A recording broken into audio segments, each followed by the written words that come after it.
রাধে রাধে। ওম নমো ভগবতে বাসুদেবায়। ওম নমো ভগবতে বাসুদেবায়। ওম নমো ভগবতে বাসুদেবায়।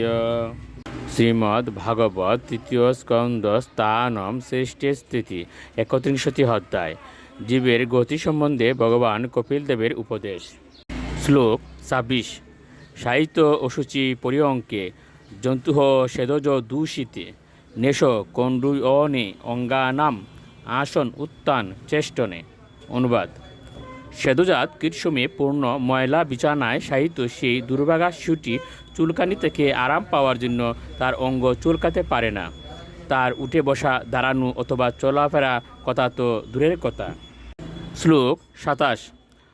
তুদন্তাম তচম দংশা মশকা মত কোনাদয় রুদন্তম বিগত জ্ঞানম কৃময় কৃমিকম ইয়তা। অনুবাদ: অত্যন্ত কোমল ত্বক বিশিষ্ট সেই শিশুটিকে তার অসহায় অবস্থায় ডাঁশ, মশা, চারপোকা ইত্যাদি কামড়াতে থাকে, ঠিক যেমন ছোটো কৃমি বড় কৃমিকে দংশন করে। বিগত জ্ঞান শিশুটি তখন উচ্চস্বরে ক্রন্দন করতে থাকে। শ্লোক 28।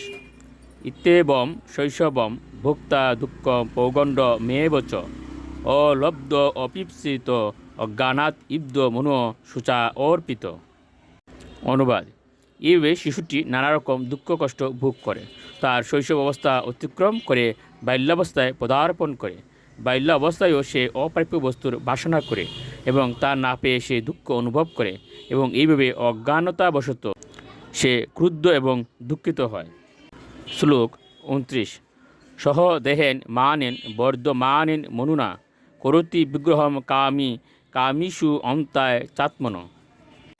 অনুবাদ: দেহ বৃদ্ধির সঙ্গে সঙ্গে আত্মার বিনাশের জন্য জীব তার অভিমান এবং ক্রোধ বর্ধিত করতে থাকে, এবং তার ফলে তারই মতো অন্যান্য কামুক ব্যক্তিদের সঙ্গে তার শত্রুতার সৃষ্টি হয়।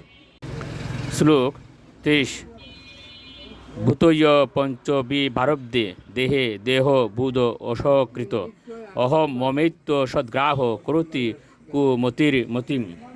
অনুবাদ: এই প্রকার অজ্ঞানের ফলে জীব পঞ্চভূতের দ্বারা নির্মিত জড়দেহটিকে তার স্বরূপ বলে মনে করে। এই ভ্রান্ত ধারণার ভিত্তিতে সে সমস্ত অনিত্য বস্তুকে আমার বলে মনে করে। এই অন্ধকারাচ্ছন্ন জগতে তার অজ্ঞান বৃদ্ধি করে। রাধে রাধে।